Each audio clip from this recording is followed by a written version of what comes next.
Okay. So when you were studying project management, we understand from there that stakeholders could be like, of three different types. One, the people who are involved in the working of the project, like the project manager and his team, which include all those people, the supervisors, the team members, and all that. These are definitely the stakeholders because they are actually involved in the working of the project. And the project sponsor, though he is not exclusively from the project side, he is basically a part of the organization which is authorizing the project. Like, this is part of the main organization. So if we look only within the project, then we have the project manager and his team. I'm talking about project management, not program management as such. When I talk about outside of the project and within the program or then organization, then we have got the sponsor to be the core project manager, core stakeholder, the biggest stakeholder, and all other from the organization. These people have become the stakeholders, and ultimately the third tier is outside of the organization. Now look at it from the program perspective. Now, once we are talking about the program, we have the all the project managers, the program manager, all the project teams, program team, who will carry out the program activities, and the program sponsor. Because program manager himself is a sponsor for all the project managers, or you can say for all the projects within the program. Therefore, all of these are internal to the program. Now, when we talk about external to the program and internal to the organization, that starts with the program sponsor and other people from the organization who has anything to do with the program. And the third tier is the people outside of the organization. Now, when we talk about the program sponsor, that may also include the program steering committee. So, outside of the organization, when we talk about, then we have got the employees, the customers, the vendors, potential customers, suppliers, and all those people.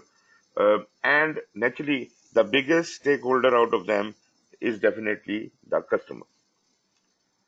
Okay. So this slide I did not discuss yesterday, so I just wanted to be shown to you, and I hope this clarifies what we already have discussed. Right. What we had discussed already, that also included the stakeholder analysis, although we did not discuss it as a separate heading, but once we were discussing stakeholder identification, we also did talk about the stakeholder analysis. I should have put a separate heading for 5.2 stakeholder analysis, but when we were talking about this diagram, this was a stakeholder map. This stakeholder map is part of the stakeholder analysis. So this should be considered as 5.2 stakeholder analysis. In addition to that, we also have a stakeholder register. Stakeholder register is created when we are identifying the stakeholders. Like you see, when I was explaining that these are the stakeholder, how the stakeholders are identified. We keep recording each stakeholder, just like a risk register. We keep recording each stakeholder on a stakeholder register, and generally the attributes of stakeholder register will include the name of the stakeholder, the position that stakeholder enjoys in that organization, what is the role of that stakeholder in the specific program, and what is the support level of that stakeholder. If you want to see that diagram, that is available on page 60 of your program management, standard for program management. I just could not paste it here, but it is there. So What do we mean by support level? Well, if you remember, we did talk about the sponsors, the stakeholders. They enjoy different negative and positive, influences on the project. Some stakeholders know the purpose of the organization or the purpose of the program, and therefore they support it. They are called supportive stakeholders. So their level of support is supportive. There might be certain who might not know. They may be called unaware. They are unaware of the objectives of the program, whether they're kind of neutral. So they may be called neutral because they don't know what is their role in the program, but they do. So naturally, when I am analyzing these stakeholders and identifying them, it will be my duty to convert them from neutral to the supporter. And then we also have certain stakeholders which might be uh, spearheading the cause of the program, and these could be called as leading stakeholders. And naturally, there are others who are opposing. So we have got leading, supporting, neutral, and opposing stakeholders. And naturally, we will have to develop a strategy to convert the negative stakeholders into positive stakeholders, to convert the neutral stakeholder into a supportive stakeholder, and so on and so forth. So we must record this column in our stakeholder register. What is the support level of each stakeholder? And then we also must register what kind of influence each stakeholder does exercise. Is it low influence, medium influence, or high influence? Or you can even say sometimes that this influence could be, uh, on a Likert scale from 1 to 5 or 1 to 10. This could be presented that way. What are the communication requirements of each stakeholder?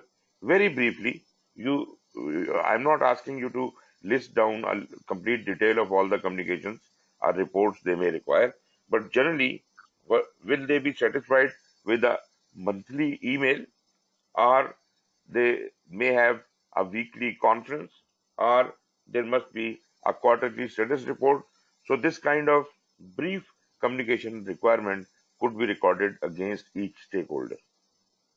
And lastly, if there are any other characteristics you feel that this specific stakeholder in this register should enjoy, whether what are his interests, needs, or status, that could also be recorded on the stakeholder register.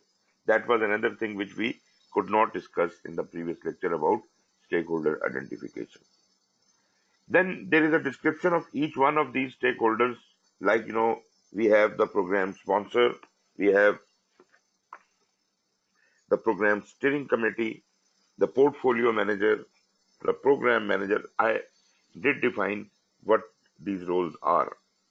So all of these stakeholders, which we just have shown you on that diagram previously, these all stakeholders are generally explained. And I hope there is no problem in understanding what the role of each of these stakeholders are. Like we have the project managers, program team members, project team members, funding organization. Funding organization, the part of the organization or the external organization providing funding for the program, that is the funding organization. Performing organization, like the organization which is actually making this program happen. They're actually doing it. They are the performing organization. We also talked about a program management office, and it is an optional entity. It may or may not be there. And if there is a need for the program manager to have his own program management office to conduct the affairs of his program, there could be a program management office also established. Another phase of program management office we discussed was that sometimes in certain organizations there is a program management office established centrally for all the programs. So that is another kind of entity, and this could also be called a program management office. But generally speaking, any program will like to manage its affairs within the program, like all the projects are components happening within the program. If they are complex, they are organized through an internal program management office to that program. Then we have customers, potential customers, suppliers, and any regulatory authorities. Any other people, individuals, or organizations could also be the stakeholders, and so on and so forth. This was just a revision of the stakeholder identification. Then we discuss the stakeholder analysis. This part where we talk about the stakeholder map. This is what is called stakeholder analysis. Why are we doing it? The purpose of doing the stakeholder analysis is that we want to establish the power and interest levels of each stakeholder, as if we can devise a strategy to deal with each one of the program stakeholders. Like I explained in the previous lecture, if I can somehow, on a Likert scale of 1 to 5 or 1 to 10, I can give a power level and an interest level to each stakeholder and plot that on this grid and divide the whole of this graph into a grid of four compartments. All those stakeholders which will fall in the top right quadrant will exercise high power and high interest, and therefore a generalized strategy to deal with these people, the stakeholder B, H, and F, would be managing them very closely, because they are the most important people for me.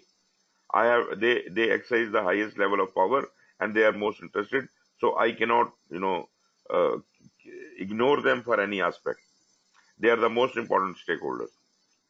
Then we have got the high interest, high power, and low interest. This could be the funding organization. Like A is the stakeholder falling into the keep satisfied category. High power and low interest. We do not want to bother them with unnecessary details. Only what they want must be supplied to them. This is just to keep them satisfied. Then we have those people who are of having high interest in the program and low power they exercise, like stakeholders C and D. These are like the customers or people who are not directly influencing the working of the program. These stakeholders must be kept informed. When we keep them informed, at least a level of transparency is maintained, and although they are not able to directly influence through high power the program, but they will at least be satisfied that whatever is happening is being informed to them. And the least important stakeholders are G and D here, and these are with less power and less interest. And these two stakeholders are just to be monitored. We don't have to keep them informed. We don't have to keep them satisfied, but these are on the watch list.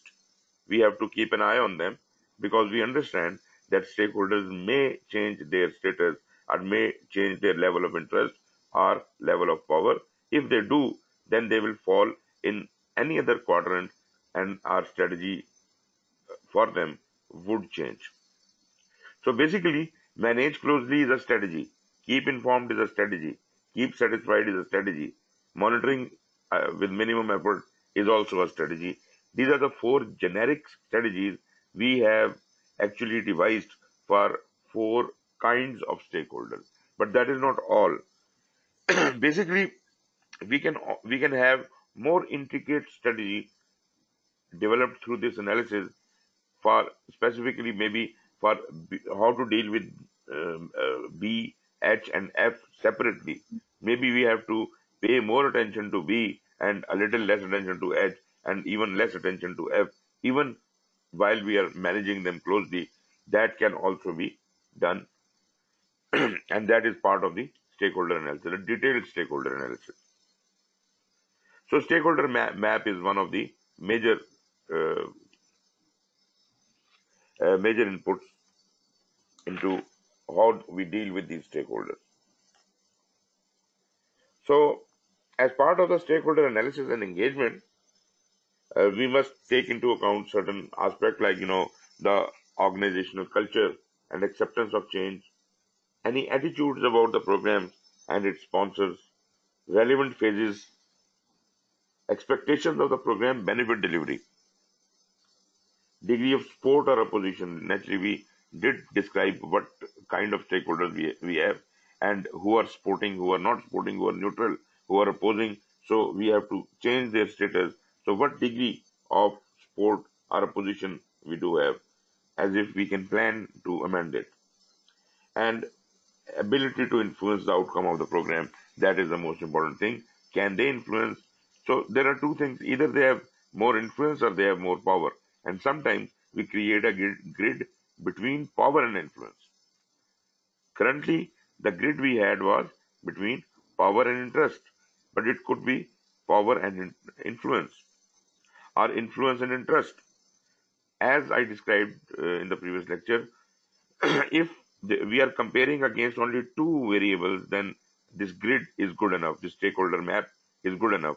But if we are having more than two variables, then we may have different ways of doing it. Like, you suggested the bubble diagram. So bubble diagram is the third dimension we can take care of. And as PMBOK refers, we can even have salience models which could handle more than three stakeholders features for analyzing these stakeholders. Anyways, this was all about the stakeholder identification and analysis. And now we move on to the third part, and which is stakeholder engagement planning. So any questions so far? No. Okay, as far as Nothing else. right, stakeholder engagement planning this is basically like you have identified the stakeholders, you have understood the stakeholders by thorough analysis, and now you are actually planning how to keep these stakeholders engaged throughout the life of the program. And in engagement planning, you are going to develop a detailed plan when to deal with what and what communications have to occur amongst these stakeholders. Actual happening of the engagement will be the actual implementation of the program. But planning is done first, and then we try to follow this plan, and naturally something will not turn out according to the plan, and then we have to revise the engagement plan continuously, progressively. We keep doing that, but initially, based on the analysis and the identification of the stakeholders, we will develop a detailed engagement plan. The stakeholder engagement planning activity outlines how all program stakeholders will be engaged throughout the duration of the program. That is exactly what I said. Throughout the life of the program, naturally, all stakeholders are not going to remain the same. Maybe in the beginning of the program, there are certain stakeholders which we have to pay more attention, and at a later stage in the program, because programs are not small like projects, they may span years. So your stakeholders may keep changing, and we have to plan their engagement accordingly, because we are actually handling more than one components. The stakeholder register is analyzed with consideration of the organization's strategic plan, program charter, and program business case to understand the environment in which the program will operate. We do have already these things. We do have the organization's strategic plan. We do have the business case and the charter. And naturally, all what we have developed so far, as far as the program planning is concerned, is all based on this alignment. And these three documents are basically describing the alignment of our program with the organizational strategy. And all our stakeholders, when we are analyzing them, we must consider this alignment. as if to understand the environment in which the program will operate. As part of the stakeholder analysis and engagement planning, these are the various aspects which I just mentioned to you. Organization culture and acceptance of change must be clearly understood by all stakeholders. Attitude about the program and its sponsor, that must be clarified. It is just laying down the rules of the game. You must understand the expectations of the program benefits delivery. So we have to align these stakeholders according to their expectations, should not exceed the expectations of the program benefit delivery. Because if they do, then you are going beyond the scope of the program. So you must understand what are the expectations for program benefit delivery, and stakeholder expectations should align with that or remain within that limit. Then we talk about the degree of support or opposition to the program benefits. As we understand, different stakeholders exercise different kind of influence. Those who are supportive of the program, we have to pump up their support. Those who are opposing the program, or who are the competitors, or who are somehow having a negative impact on the program benefits, this opposition has to be removed, or somehow if we can synergize it and align it otherwise to the benefit of the program, then that could be done. Opposition does not simply mean that you should completely eliminate the opposition. Sometimes you can convert the opposition synergetically into support. So something like that can be done to this. Therefore, the degree of support or opposition has to be clearly understood. And then the ability to influence the outcome of the program. So our engagement plan, how effective our engagement plan can be, is directly proportional to how can it influence the outcome of the program. We should put in all the effort for the success of the program, for the successful benefit delivery of the program. We should not get involved with unnecessary stakeholder management where it is not contributing towards the ultimate goal of the program. This effort results in the stakeholder engagement plan, which contains a detailed strategy for effective stakeholder engagement for the duration of the program. You see, in the stakeholder analysis, we developed a outline strategy, a broad strategy, by using the stakeholder map or the grid. These are the stakeholders who have to be managed closely. Now you have to be very specific here. You have to come up with a detailed strategy as to if which stakeholder has to be given exactly how much importance, how effectively should this stakeholder be engaged. So you may have different strategy for each stakeholder. So this is you're decomposing the generic strategy into specific detailed strategy for each stakeholder. The plan includes stakeholder engagement guidelines and provides insight about how the stakeholders of various components of a program are engaged. Now, we must take into account the difference between the program stakeholder and a project or component stakeholder. We must understand that there will be certain stakeholders who will only be useful for a component or a project. So as far as dealing with those stakeholders is concerned, that is the responsibility of the project manager or the component manager. Although they fall into the category of the overall program, but still dealing with each stakeholder specifically within a component is the component's responsibility. When program managers should worry is when a specific stakeholder is able to influence more than one component or the program overall. Such stakeholders will be a subject of program stakeholder management, and their engagement has to be carefully planned by the program manager.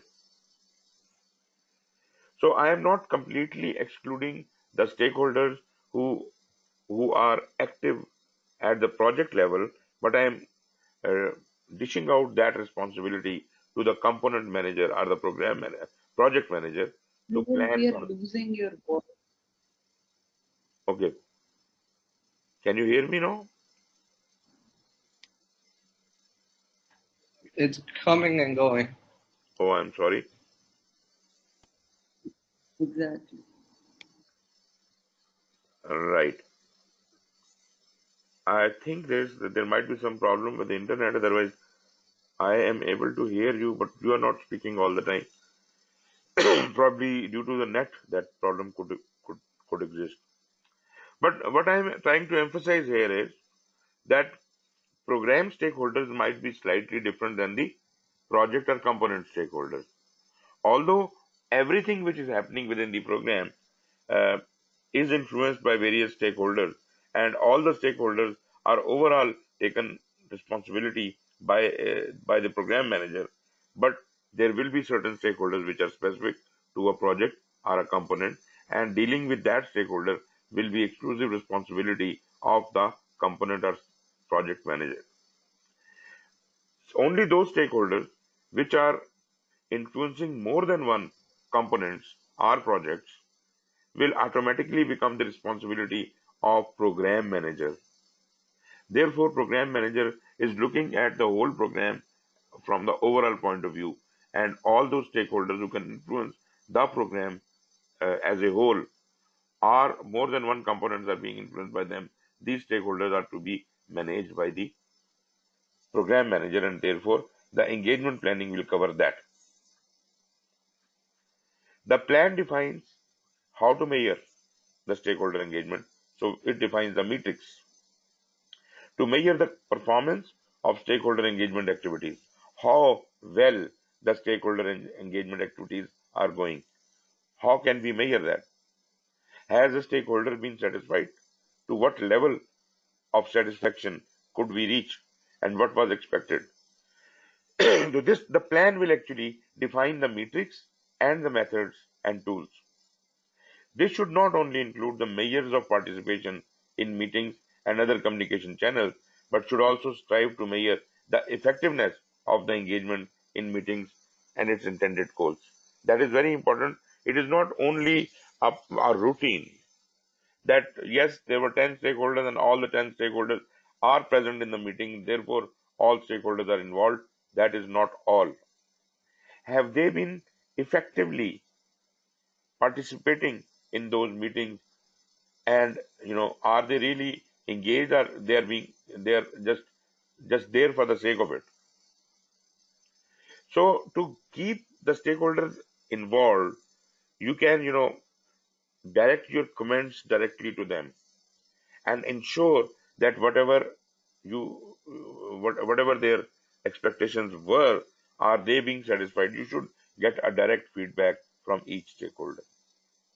So whenever the communication through the communication channels you interact with any of these stakeholders, you have to ensure their engagement and their interest.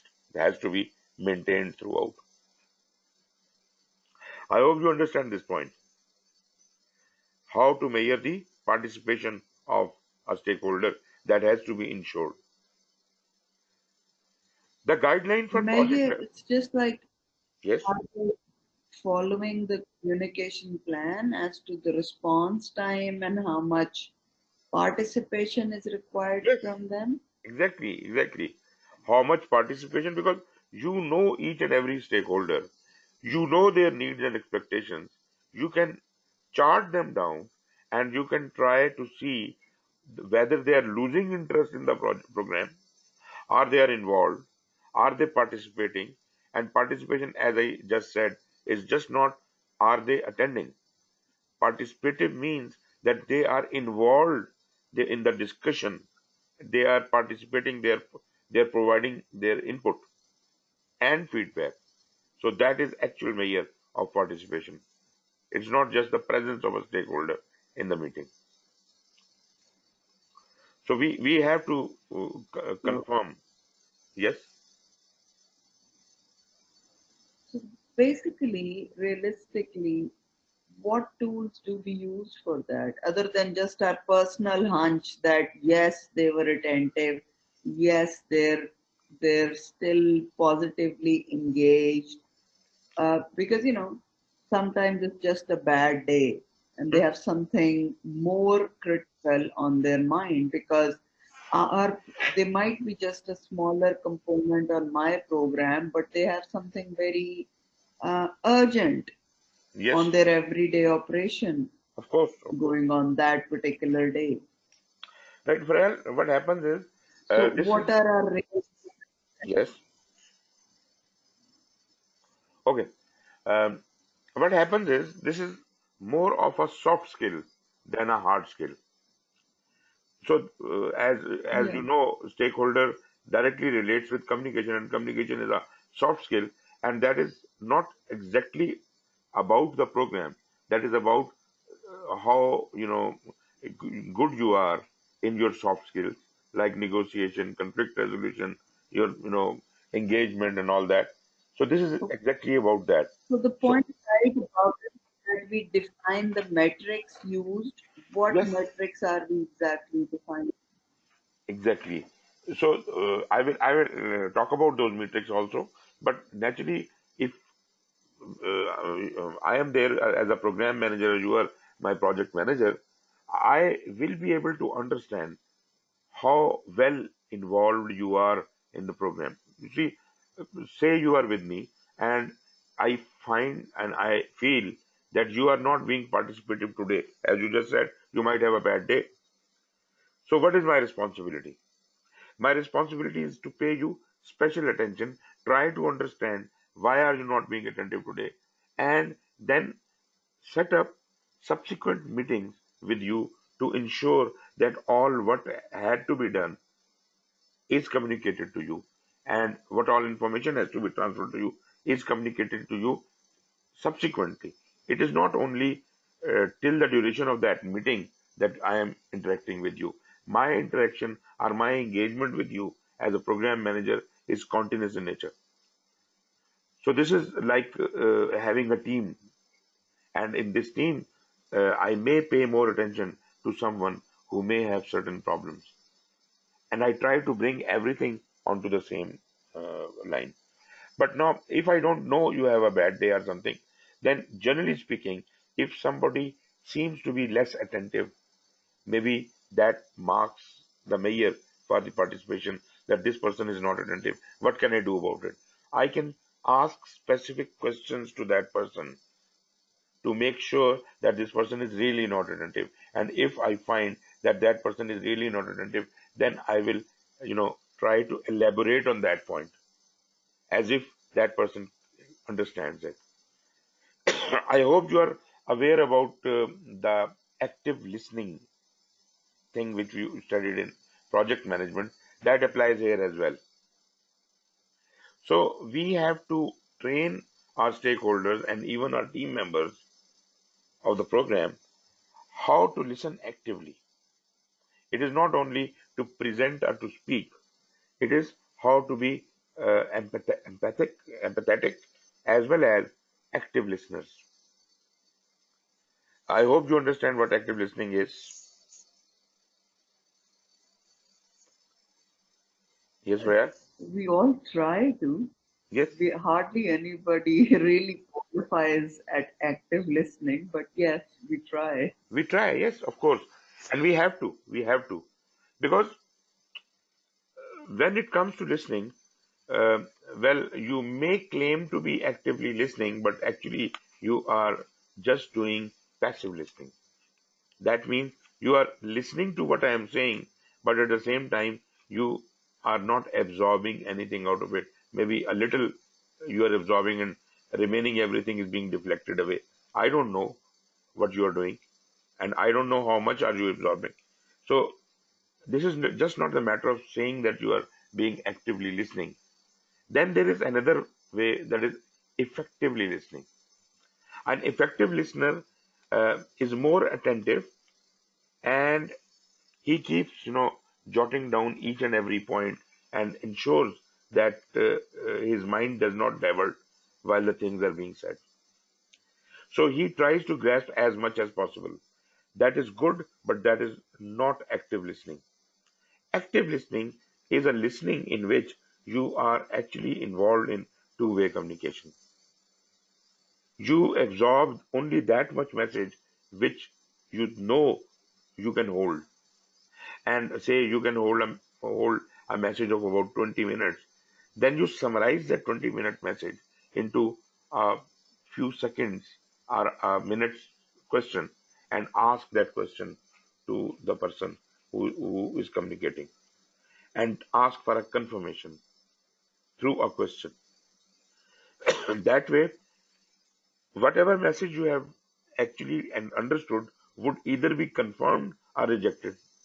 If it is confirmed, you and the speaker both are satisfied that the message has been transmitted properly. If you were wrong in understanding something, you will be corrected immediately. This is between you and the speaker. But what about those people who are present in that audience also? So they will also have a chance to listen to that specific portion of talk, the discussion between you and the speaker, and they will also learn a thing or two. So that active listening is not only for you, it is for the whole audience. It is even beneficial for all of them.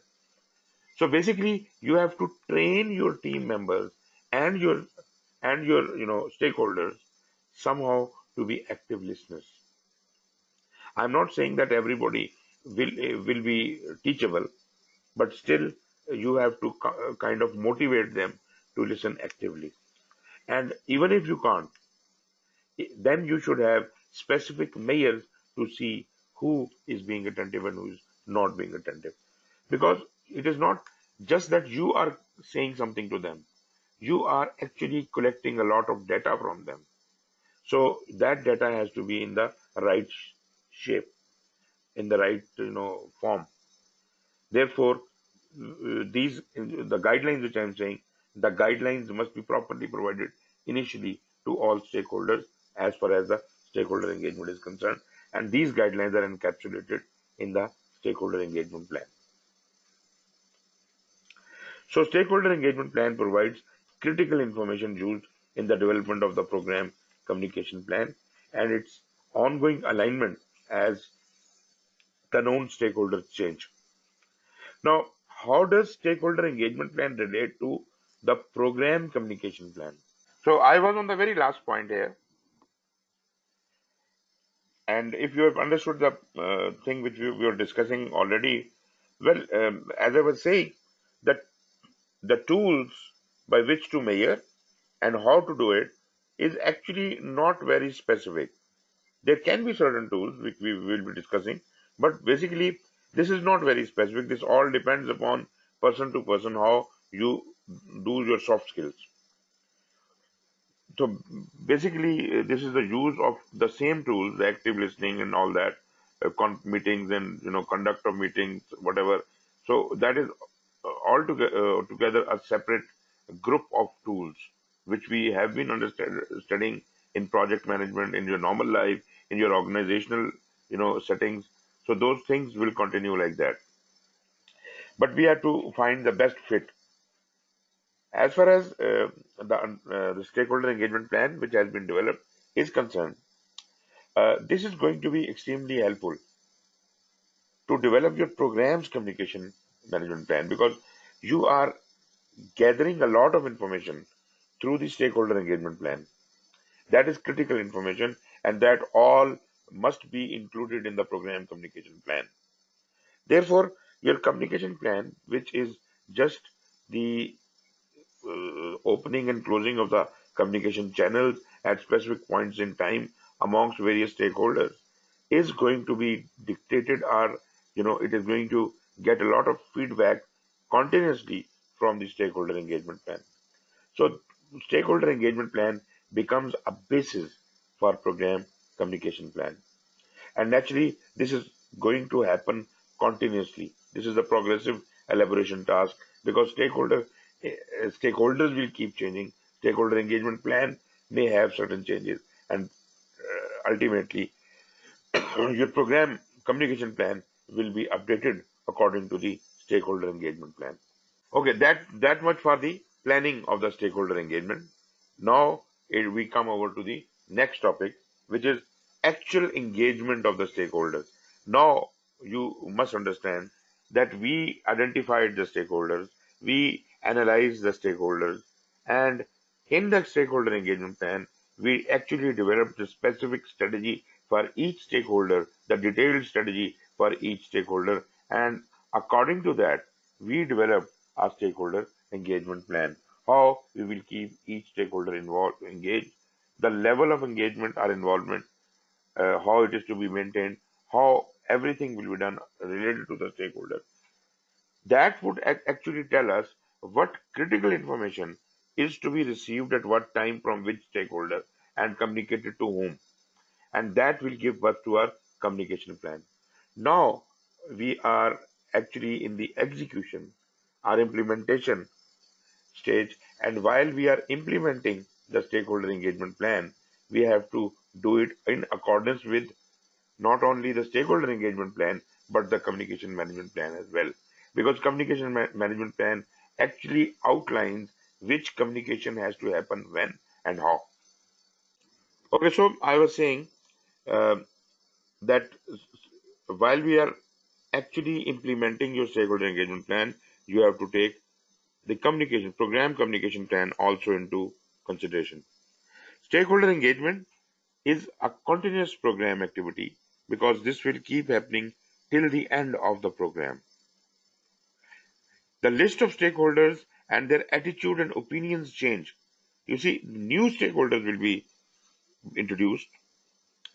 Many old stakeholders will go out of the radar sight, and many stakeholders' engagement requirements or needs and expectations may change over time.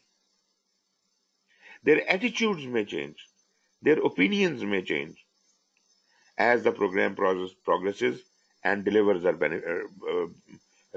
are delivered. All programs are created and closed with at least one stakeholder. So it starts always at least with one stakeholder. So at all times in the life of the program, there will be some stakeholders. It is not possible that at any stage of the program you don't have any stakeholder. That is an impossibility. So you will always have some stakeholder.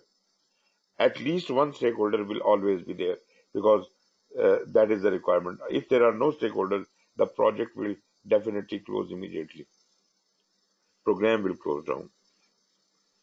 One of the primary roles for the program manager throughout the duration of the program is to ensure all stakeholders are adequately and appropriately engaged.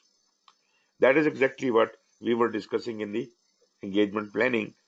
We have to check and see whether these stakeholders are involved, they are actually engaged properly, they are adequately and appropriately engaged. Identifying stakeholders and planning for stakeholder engagement directly supports this process. So previously what we have done already is the identification and planning of the stakeholder engagement. Because that has been done, now the engagement is possible.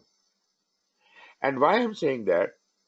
It is because new stakeholders are continuously being added, means they are being identified, and their engagement is continuously being planned and is continuously entering into our engagement plan, and thus our communication plan is being revised as well. And therefore, we have to keep an eye on that. This is a living document. Stakeholder engagement plan is a living document, and we have to be actually following that document in implementation. The stakeholder register and the engagement plan should always be referenced and evaluated often and updated as needed. As I said, these are the living documents. They will keep changing. Okay, how is the voice now? Any breaks? It's okay. It's okay. No, so far okay. Okay, right. Okay, in engagement, stakeholder engagement, we have to keep them engaged and we have to interact with these stakeholders to allow the program team to communicate program benefits and their intersection with the organizational strategic objective. So whatever is happening during the program, we have to ensure that all relevant stakeholders know about it.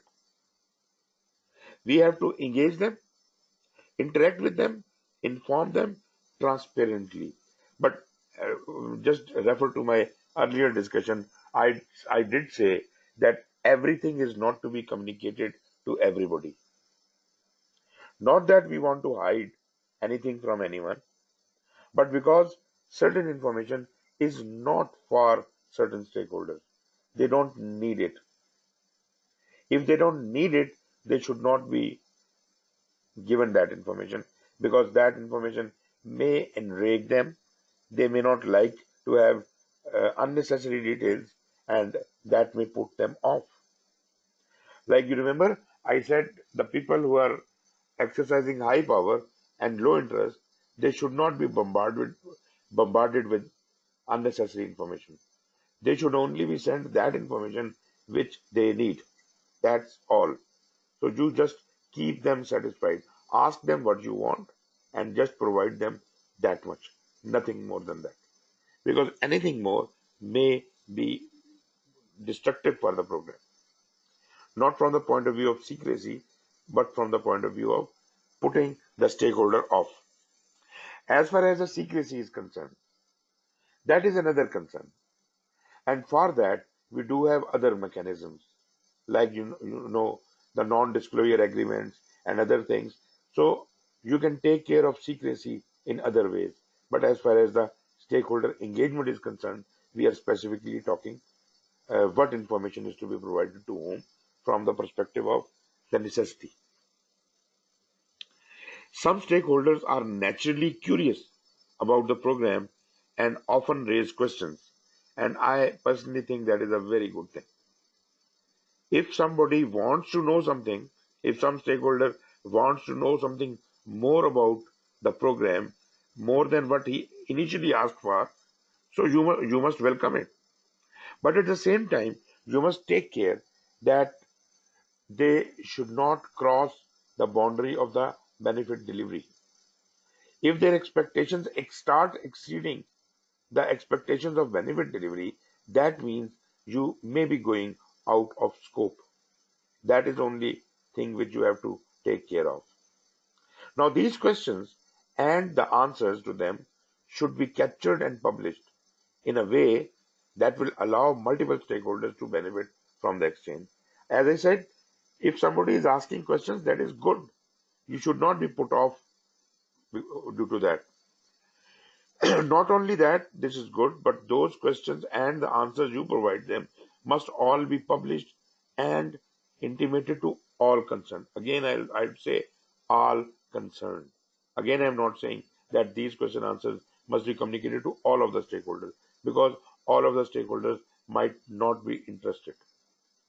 Only those stakeholders who might benefit from those questions and answers, they may be intimated. In many cases, the documentation may need to be formatted and presented differently for certain stakeholder groups. That is also a very good point.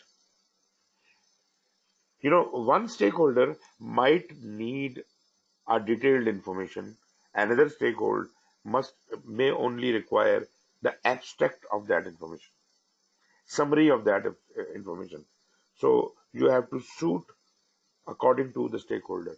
It might be presented to different stakeholders in different formats.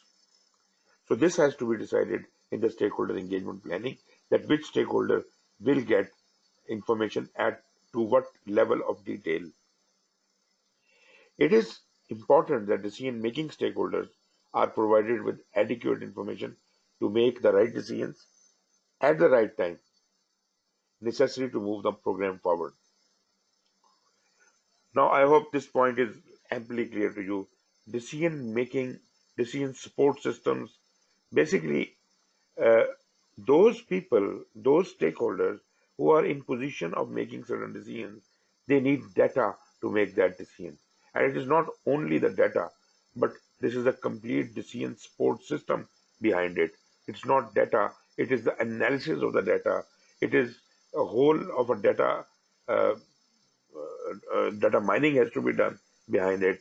Proper data analysis has to be done. And ultimately, the data should be converted in shape of usable information for the decision maker. All this must be available to the decision making stakeholder before that decision has to be made at the right time, at the right for the right decision. So decision makers should be satisfied that they will be provided the adequate and correct information whenever they require it. That would be necessary to move them forward. When necessary, the program manager may utilize strong communication, negotiation, and conflict resolution skills to help diffuse stakeholder opposition to the program and its stated benefits.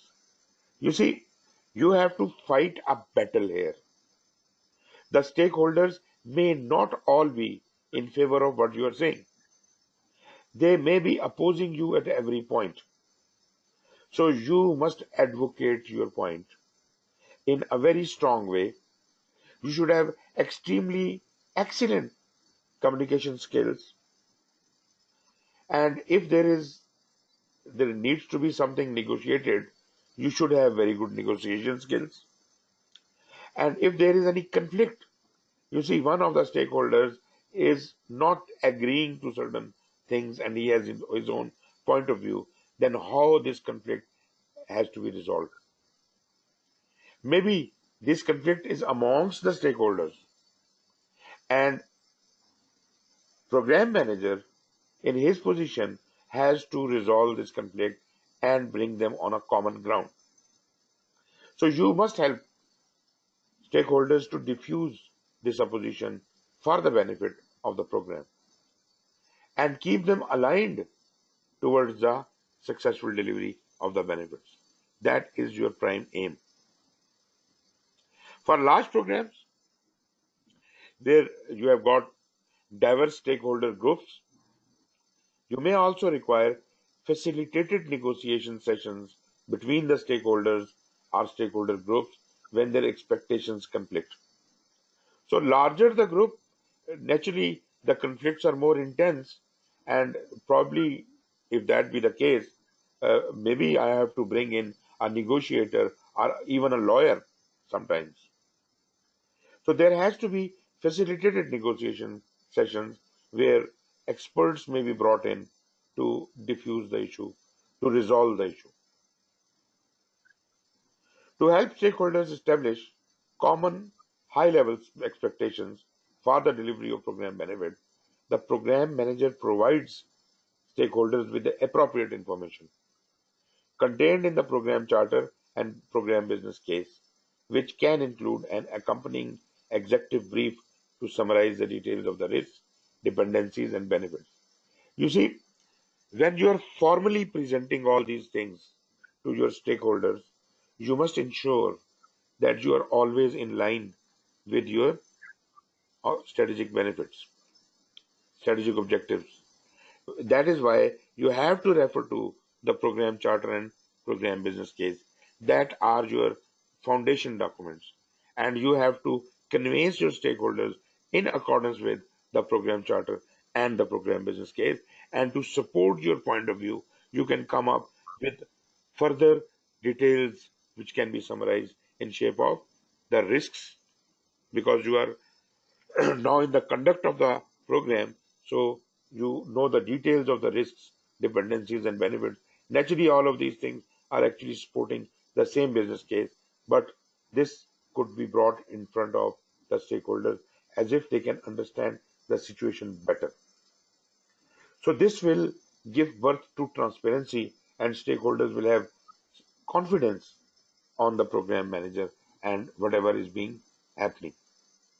So this is also a way to get a buy-in of the stakeholders. Stakeholders will own all the decisions, all the problems of the program, and they will naturally. One reason for opposition by the stakeholder is that stakeholder is not being kept informed. If stakeholder is engaged and he is kept informed of everything, no matter that is a bad news, but even bad news are also informed to the stakeholder. For the outside world, these stakeholders will become your, you know, patrons. They will defend your case rather than opposing their own project or program. The primary metric for stakeholder engagement are positive contribution to the realization of program's objectives and benefits, stakeholder participation, and frequency of rate of communication with the program team. Just note down these three things. You are asking, what are the metrics against which you should measure the stakeholder engagement? These are the three basic metrics. Number one, realization of program objectives and benefits.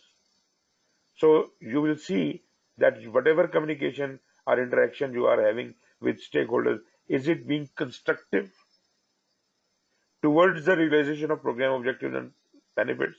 How much is it instrumental in realizing those benefits? If it is not instrumental, then it is not being effective. You are getting into useless interaction with the stakeholder. Then is stakeholder participation, as we have already said, that it is not just the presence of the stakeholder in the meeting, it is at a much deeper level. You are involved with the stakeholder. You are engaged with the stakeholder. So you must understand the stakeholder and see where he is not following you, and there you must connect with them. And third thing is the frequency or rate of communication. How often do you interact with the stakeholder? There might be a need to increase the frequency if the stakeholder is losing interest, or decrease the frequency if you feel the stakeholder is being disturbed by too frequent communications. So this is all what you have to do. And these three things will dictate the primary metrics. Program manager strives to ensure all communications to and from the stakeholders are adequately logged, including the meeting invitations, attendance, meeting minutes, and action items. This is again going to be a big metric for you. You can say that the communication has happened and this is the record of communication, and that record of communication can later be compared. So it is not only having that communication happening, but also the record of that communication or meeting to be kept properly. I'll not go into the details of how a meeting is to be conducted, but you know and you understand that there must be a reason for every communication, for every meeting. There must be an agenda prepared. There must be a discipline in the meeting. There must be a way of completing the meeting in the specific time period. The meeting minutes must be taken. They must be communicated at the right time, and action items must be noted and acted upon. I hope this is not to be explained here. Program manager reviews stakeholder metrics regularly to identify potential risks caused by lack of participation from stakeholders.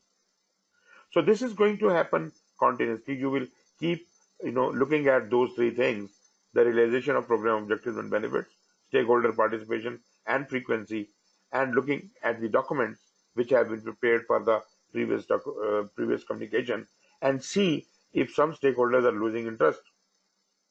And if there is a lack of interest by the stakeholders, you should take the remedial measure. Identify the potential risk What if this keeps happening? What is the risk? If you feel that program is going to be detracked, you have to take immediate measures. This you have identified as a risk here. So that risk must be taken care of. Participation trends are analyzed and root cause analysis is performed to identify and address the causes of non-participation. As Faryal, you have asked, if somebody has a bad day, somebody is having a problem, a genuine problem, we would know when we analyze the reason of absence. The cause of non-participation Yes. will also be taken into account, but generally, statistically, when we look at the the minutes of all the meetings and the participation of all the meetings, we would know a specific stakeholder has never attended a single meeting. What does that mean? Does that mean that he has a problem? That means he is not interested. So you have to make space in your engagement plan to keep that specific stakeholder engaged. You have to re-strategize for that specific stakeholder. You may have to have extra meetings with him, one-to-one, face-to-face meetings with him to keep him engaged. Or you may find that that stakeholder does not need to be in the meeting and he may be communicated on a quarterly basis. Maybe that is the reason. And you have initially uh, not, analyzed him properly. So all these things will keep happening and you will keep improving your stakeholder engagement plan. That is exactly the point which we have to take into account. So nothing is really wrong with anything until and unless you can resolve it. The history of stakeholder participation provides important background information that could influence stakeholder perceptions and expectations. For example, if a stakeholder group has been actively participating, it may be that they are confident with the program direction. That is a very important point. If you see enthusiasm that they are very regular in participating in the meetings or interactions about the program, that means they are enthusiastic about it. They are confident about the program direction. They are happy about it. And it is possible that they have inaccurate expectations and have lost interest in the program. Otherwise, if somebody is not attending, then probably he or she may have lost interest in the program.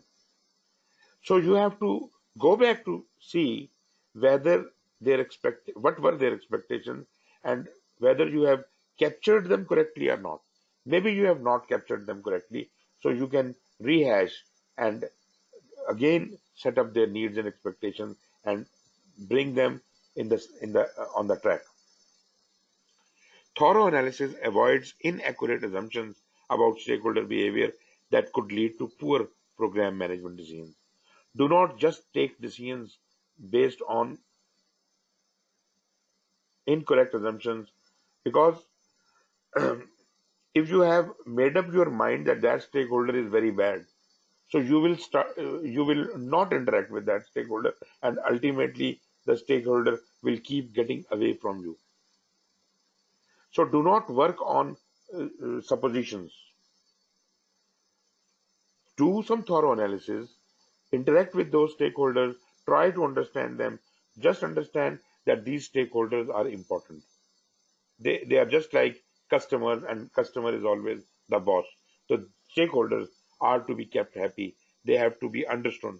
Their behavior has to be, properly captured and understood, and only then you can take good program management decisions.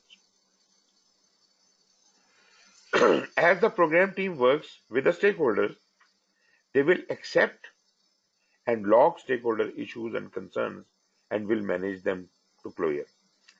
So that is another aspect of it. That is another way of understanding the ongoing participation and engagement of the stakeholder, that you should create a stakeholder issue register. All their issues and concerns must be logged in and must be properly processed. You must resolve them or let them know why that cannot be resolved. So again, you are getting their buy-in that you have done something about their issue.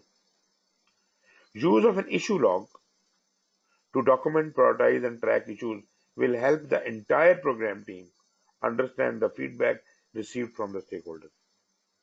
So everybody within the program would know that what is the opinion of the stakeholder on that specific issue. When the list of stakeholders is small, a simple spreadsheet may be adequate. Whereas for larger and complex programs, complex risks and issues affecting large number of stakeholders, a more sophisticated tracking and prioritization mechanism may be required.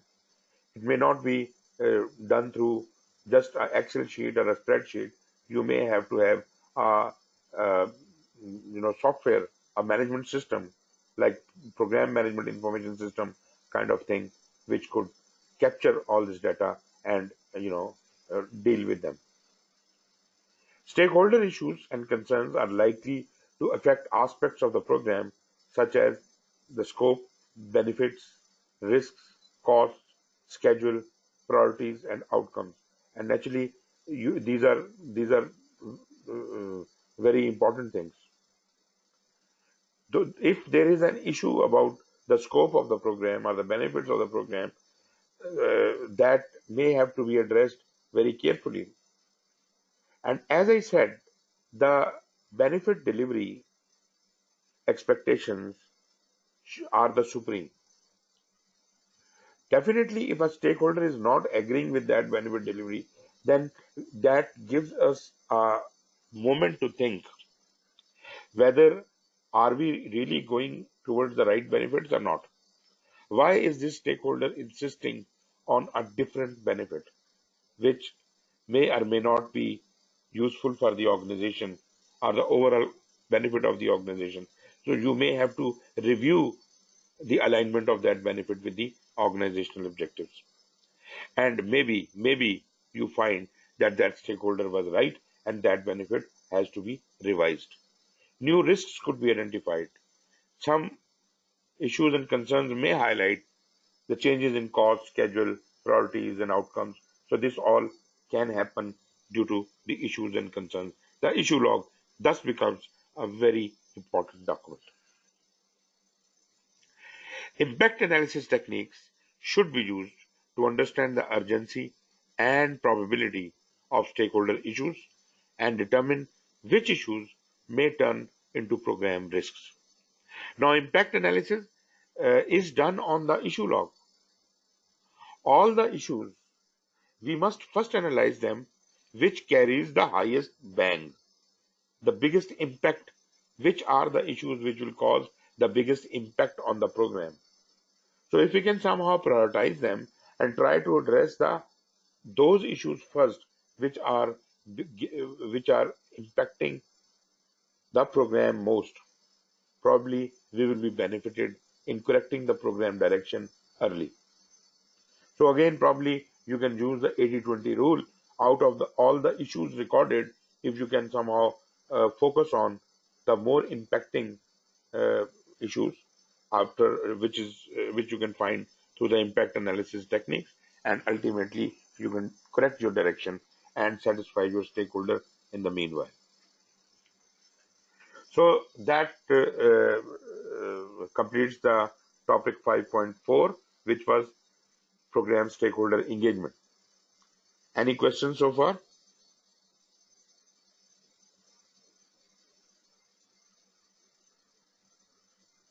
No, we're good. I think I just need to go back and read the impact analysis and those things. Exactly. That is my point.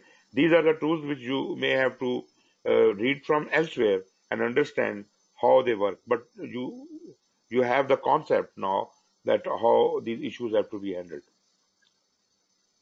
So other than impact analysis, what should we read? You see, all the tools we have studied in project management will all apply here. Like especially the soft skills things were.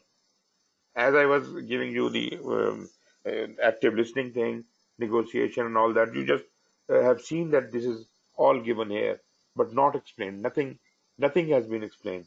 They just indicated conflict resolution techniques, negotiation techniques, and all that. So all that has to play key roles here. So if you already know them, if you already have been exercising them, you don't need to worry about it.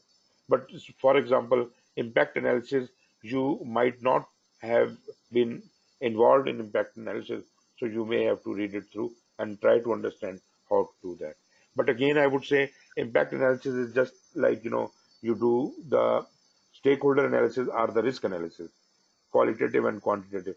All analysis which are slightly more important and deeper, they all go through the qualitative and quantitative analysis. That is, in the first step in qualitative, you sort them out. You remember, even when we are identifying the stakeholders, we sorted the heavier stakeholders out of the lighter stakeholders, and then we paid more attention to the heavier stakeholders. In risk analysis, we identified, we qualified the risks which were having the maximum exposure. So exactly like that, any analysis Yeah. will go the same way. So we have the affinity diagrams, then we have the RACI, then Oh, we have the influence and power matrix sort of thing, and then yes, usually we use the communication protocol. exactly. Other than that, I don't think I've been using any stakeholder engagement tools other than just handling them during the meetings and making Okay, sure that they're responding. right, right. You are right. So if I don't know how you know, uh, sophisticated Julian's environment is, but those are the 4 or 5 things hmm, that I've been utilizing.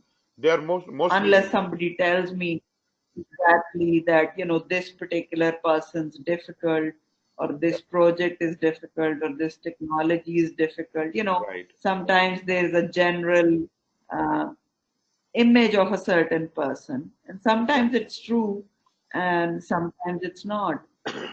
yes. Julian, what about you? Yeah, for our side, there's really nothing. There's no stakeholder communication plan. I was actually working on that this week because I realized there was none of that. Um, and yeah, I work at a Bank of America, and it is not sophisticated at all. It is years behind. Okay. But Yeah. you do realize that there cannot be any program or a project without stakeholders. Stakeholder is always there. The only thing you are not doing is Yeah, that right. you're not planning for them. But stakeholders are there.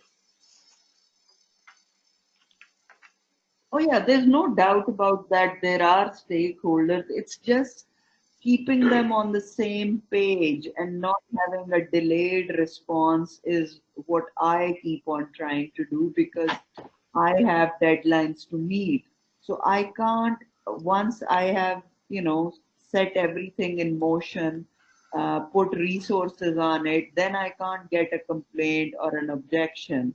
So I really need everybody's nay or yay in time to get things in motion. That's why I try to always set the pace in the beginning, and I tell them that, I'll send you an email, and if I don't receive any objection, then silence is permission. Right, right. Okay. So the last part of this stakeholder management is 5.5. This is the communication program, stakeholder communication. Naturally, we have already talked a lot about it, that whatever the engagement plan is, the communication plan would be planned accordingly. But actually, the communications, when they happen, is the time when this comes into play. The first point here is the communication which we are going to have amongst the stakeholders has to be effective. Effective communication creates a bridge between the diverse stakeholders who may have different cultural and organizational backgrounds, different levels of expertise, and different perspectives and interests, all of which may impact or influence the delivery of benefits by the program. So communication is at the heart of program Suhail, stakeholder just engagement. a communication plan formula, from PMP, the N formula, Yes, yes, yes. That's the does number. that hold in program management? This will hold everywhere. This will hold everywhere. That is the number of how many number of channels should be opened for the stakeholders. That depends upon the number of stakeholders. So when you say number of channels, what do you consider those channels to be? Okay. Say we are three stakeholders.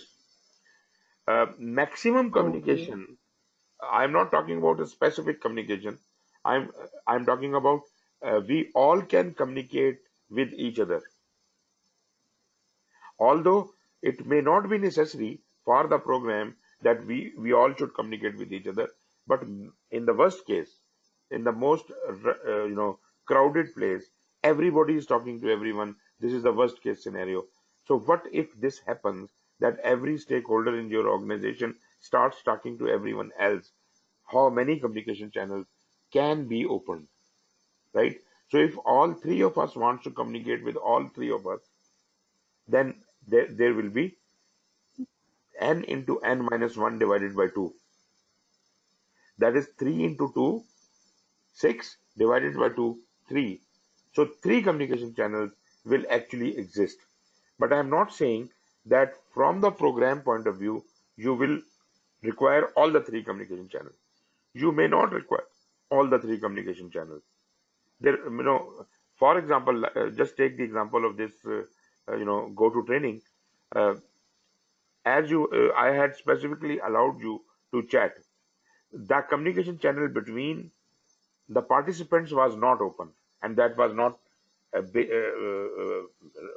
required by default. That was not required by default. But this is your desire, and you said that we do need to communicate with each other, so that communication channel has been opened with you. Otherwise, we were successfully conducting this training without even having that communication. Do you understand my point? I do, but whenever I even looked at that formula when I was in PMP, and I Hmm. looked at my team, and I was like, okay, 10 people are there. So Okay. if you look at the formula, it says, 45. 10 into 10 minus 1 divided by 2, you've got 45 potential communication channels. Maximum. This is the maximum But number. how many am I going to deploy? No, no. You don't need to activate all the 45 channels. Rather, they will never be activated. But you would at least know that in the worst case scenario, that can not exceed 45 channels. This is the only information you get out of the communication channels. That in no way So this communication, basically, yes, the worst case scenario or the maximum number of channels that the formula gives you. yes, maximum number of, maximum possible number of The channels, approximate number. right? Maximum possible number of channels, and it is you have to define in your communication plan which channels have to be opened and which channels have not to be opened. All the channels are not supposed to be open. Many of the channels, most of the channels will remain closed all the time. Do you understand this Okay. point? So basically, I do, but it always remained a bit, I don't know. It's always given. I got, I think, 3, 4 questions on my PMP from it as well. So good for getting the score. But Hmm. I always thought that it it doesn't bring any real value in real life, because Okay, I don't think I've gone over more than 10 formal channels in exactly. any of my programs That is exactly the point. in my life so far. That is exactly the point. You see, your program will go through changes, even your project will go through changes, and there might be a need.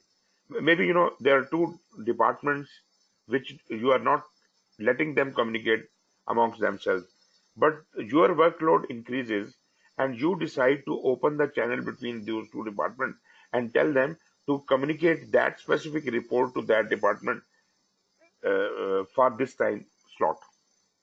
While I am busy in other affairs, I am opening that communication channel because you knew that that communication channel exists, but it was blocked. Now you are opening it for a specific purpose. So you should know what all possibilities are available to you. So in reality, do I need to sit down and identify all those channels available with the number of people in my project or program team? That is not a big deal because you just need to know the number of channels. You don't need to go into the detail of each channel. When you are developing your communication plan, that is the point where you decide what is to be communicated to whom and when and how. You see, I understand that, but my real question was that if I have four component projects or five projects in hmm, my program, right. and then I have program activities, and then I have my portfolio. Hmm, So now the number goes up to at least 100 people. no Even problem. in my current program, I have Hmm, about 110 people that I actively communicate with. right, right, Okay? right. On at least, right? Okay, And I know why. It's the main architecture person or the person in the council or one person in portfolio, one person in resource bench. right. Those are minor things. So at the end of the day, I have 110 people Okay, on average that I'm communicating with every week. So it's an humongous amount of possible communication channels. So, of do course. I even have to sit down and analyze what those channels are, or should I just stick to the 5, 10 communication channels that I decided and I have tried and tested and they work for my environment, or I should say, accepted forms of communication? But that would be a restrictive form of communication. That will not allow you to go out of the box.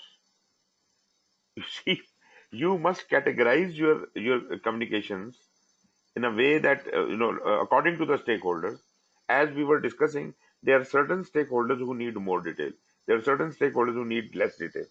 So you may have categorized them into say three categories.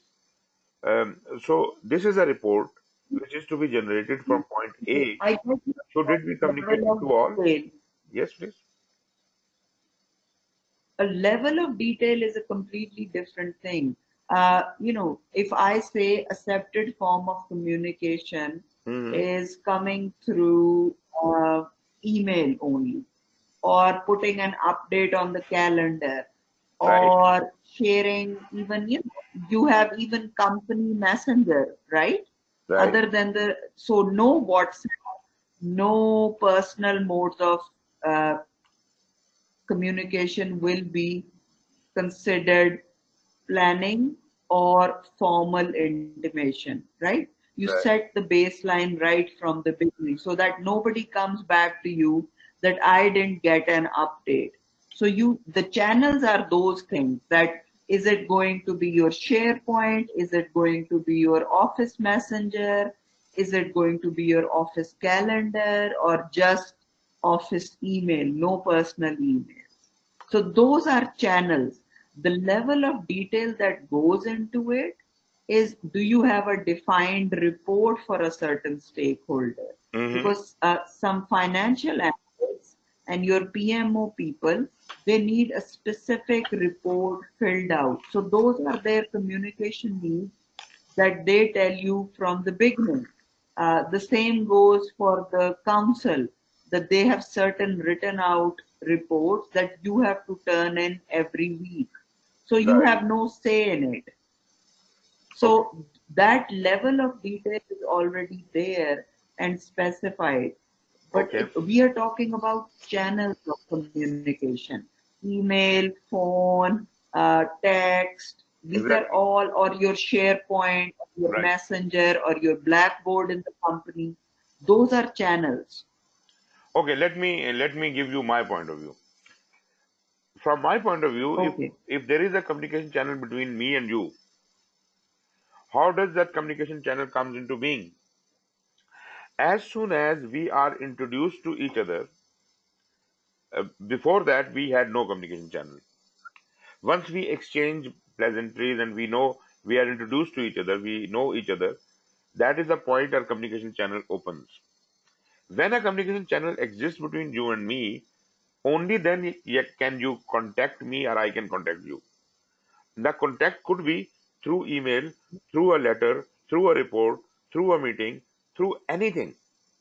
Any type of communication can happen on a communication channel.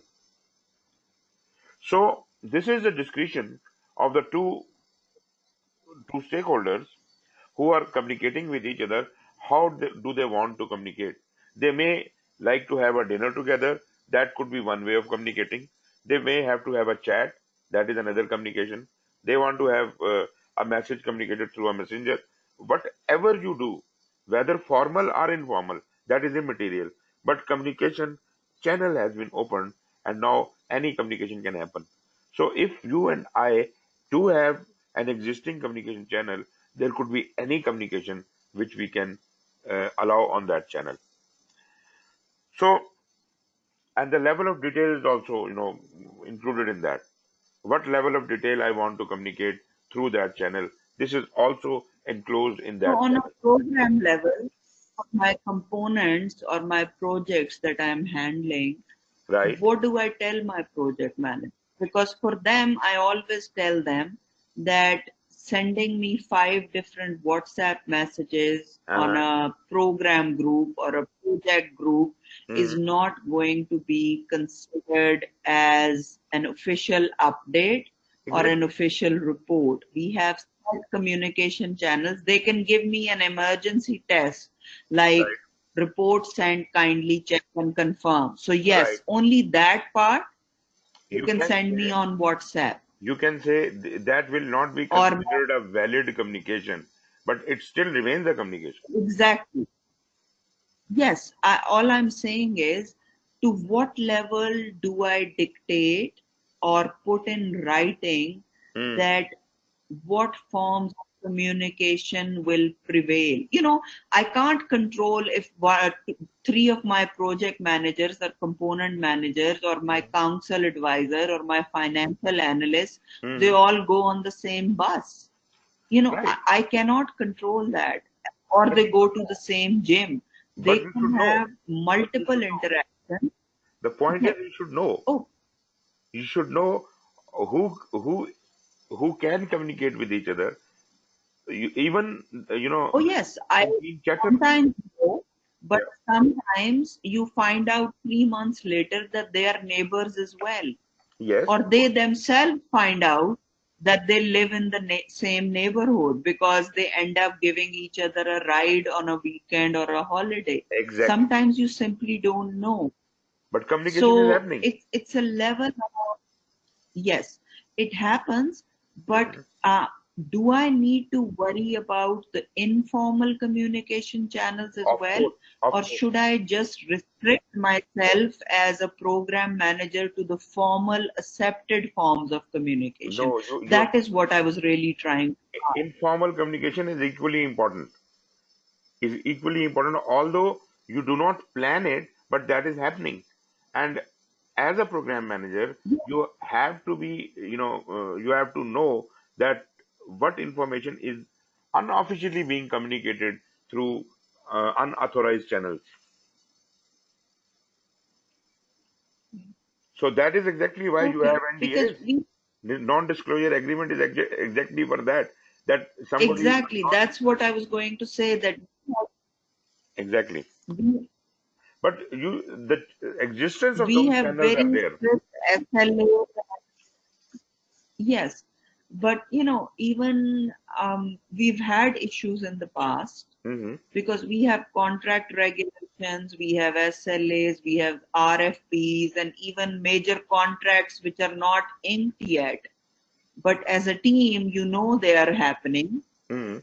So we have very strict NDAs that yes, you work with the same architecture team on 3 projects, but make sure that you don't discuss other projects.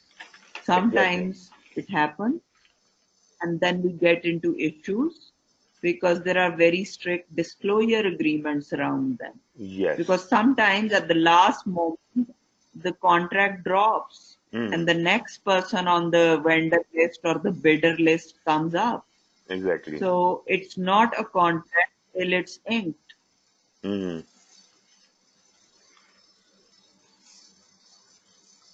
Yes. So,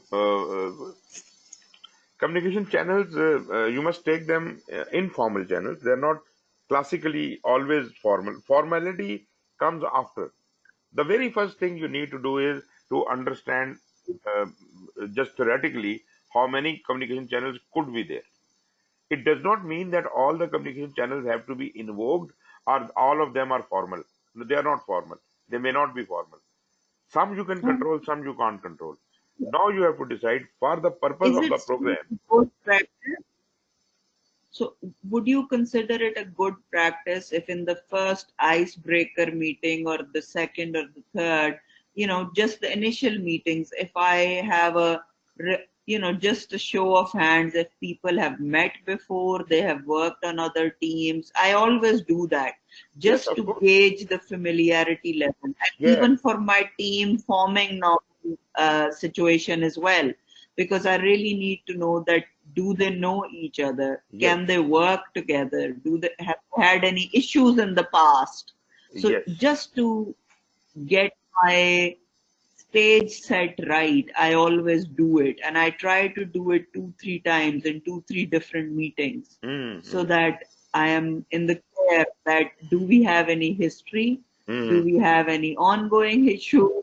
Mm-hmm. Because the bigger the team gets, the bigger I have to, you know, the more is there to look at because Exactly. people just get irritated in one project and then they carry that grudge over, and it happens so often that you just get baffled. Mm-hmm. Mm-hmm. Yes, you're right. So, I hope we have talked about this, but we understand now that communication is important for implementation of stakeholder engagement plan because howsoever you want to get your stakeholders engaged will all be recorded in the communication management plan, and naturally you understand what the communication management plan is. It is key to executing the program endeavors and ultimately delivering the benefits to the organization.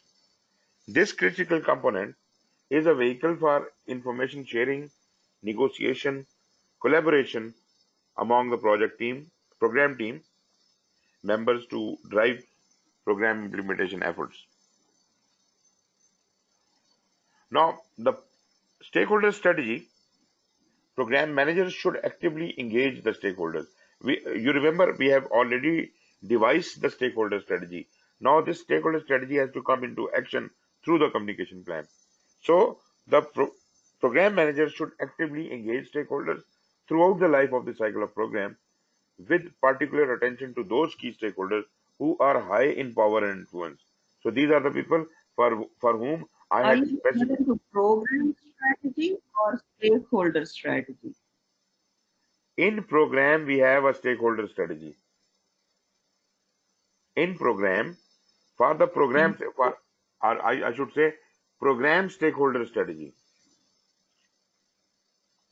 Okay, so you're saying program strategy Not is the program strategy. overarching thing, Stakeholder and within strategy that, within the program. Stakeholder strategy okay, within the so it's program. not a part of the overall strategy No, no, no. I'm not talking program. about the overall strategy. I'm talking about how to deal with a specific program stakeholder. That is my stakeholder strategy. Okay. Is that a document or it's just part of my program communication plan? You remember that power grid? That is defining the basically defining the strategy. You say manage closely. Manage closely is a broad strategy for a category of stakeholders. Now, in when we I was developing the stakeholder engagement plan, I went into the detail of each and every stakeholder and devised a specific strategy for each stakeholder, that this stakeholder will be dealt in this way. So that was Are uh, you referring to 2 or 5.1? 5.2 and 3. 5.1 is the stakeholder register, and 5.2 is the example of the power interest grid. No, you are talking about the diagrams or the table. Yes. Yeah, one was the register and two was the grid, the map, the stakeholder map. Stakeholder map Yes. So is which the one are first you referring? stakeholder map, 5.2. Stakeholder map is the basic place where we start strategizing, but that is not a detailed strategy. That is just an outline strategy which is applied to various groups of stakeholders. Now, when I go to the Okay. stakeholder engagement planning, that is the place where I look at each stakeholder in the eye and I start strategizing one to one for each stakeholder. So this is the detailed strategy, stakeholder strategy, which I devise. And based on this detailed strategy, So, I am now developing the communication plan. So a strategy can be crafted for each stakeholder. This is what I said. Strategy can be crafted for each stakeholder as identified in the stakeholder register. You may note it down in the stakeholder register that for this stakeholder, this is my strategy. For this stakeholder, this is my strategy. So you can record your strategy specifically for each stakeholder. yeah. This accounts for the communication requirements such as information should be communicated including language, format, content, level of detail. So you can record all of this, that when you are to communicate with this stakeholder, you have to speak in Japanese language, and this is the format of communication. This is the way of communication. You can email him or you can send him a letter or what.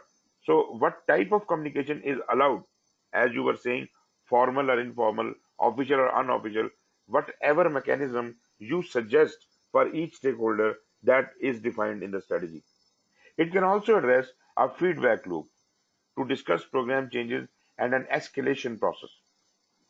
The resulting communication approach targets stakeholder support for the program strategy and delivery of the program benefit. And that was the target. We actually wanted your stakeholder support for delivering the benefits of the program. So this will help us in that ultimate target. As we already discussed about the questions, we encourage stakeholders to raise questions. Some stakeholders are naturally curious about the program and often raise questions which we welcome. These questions and their answers should be captured and published in a way that allows multiple stakeholders to benefit, which I have already discussed with you. So in many cases, the documentation may need to be formatted and presented differently to certain stakeholder audiences. So the information coming out of these questions and answers may not be copied to all. It may be sent to various different stakeholders according to the strategy you have devised with them and to the level of detail they need information. So on various communication channels, the level of detail about the same information may be different. It is important. We have also discussed about decision making. That decision making stakeholders are provided with adequate information. So they must get all the analytics information at the right time to make their decisions right, and this has to be continuously monitored and update stakeholder engagement activities and deliverables as needed. Communication with some stakeholders is inherent in many program management activities, because while you are conducting the program management activities, the communication is happening. These activities will be talked about in detail in section 8. That is where we will talk about the program activities. The program manager should constantly monitor and foster an environment where stakeholder communication needs are met. So he has to, cultivate an environment in which the communications are encouraged and they are uh, prospered. So this brings us to the end of the chapter on stakeholder engagement. Now, as far as the questions are concerned, what do you say? Should we do it next time?